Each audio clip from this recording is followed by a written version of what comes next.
11 mai 2010. Journée irréelle.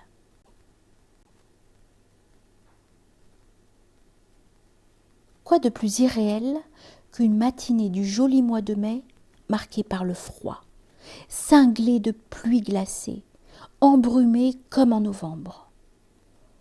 Et pourtant, quel bonheur d'aller jusqu'à Saint-Rémy, en vallée de Chevreuse, le long de forêts au vert naissant, toutes frémissantes de froid, et de pousser jusqu'à la fondation Pierre de Coubertin, où se trouve une des meilleures fonderies de France. Le cher Jean Cardot nous servit de guide, à Henri Julien et à moi-même. Tandis que nous roulions dans le parc de la Fondation, surgissaient au hasard du chemin des statues de Bourdelle, de Fenosa, d'autres encore, sentinelles avancées, gardiennes de la tradition, témoins d'un art vivant.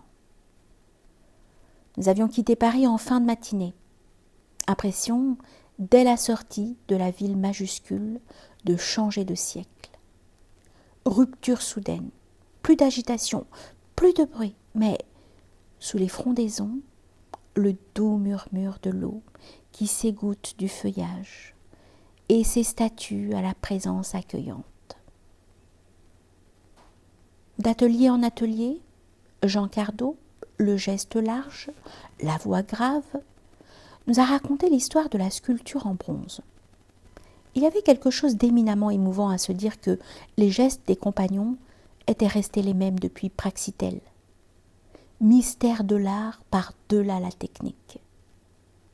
Un peu ivres de tout ce savoir nouveau, nous allions entre des plâtres célèbres, des amorces de statues, et j'en venais à me demander qui, de nous ou de ce peuple silencieux, était le plus vivant.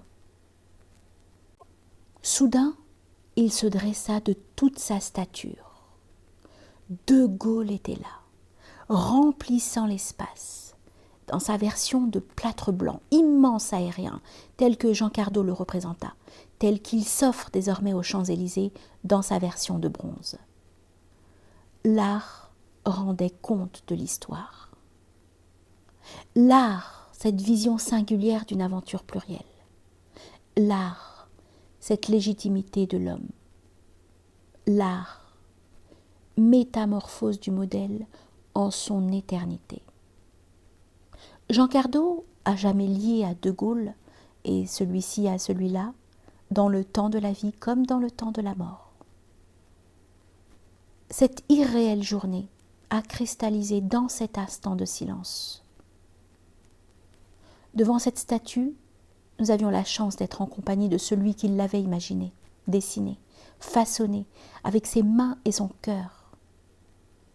L'éternité est descendue dans le présent. Notre silence ressemblait à une prière. Sacré de l'art, avant même l'art du sacré.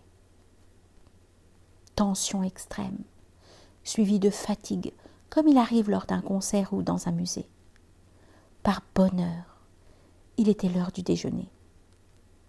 L'ancien compagnon que je suis, grâce à Frédéric Tristan, se réjouit toujours à l'idée de participer avec d'autres compagnons à ces travaux de table.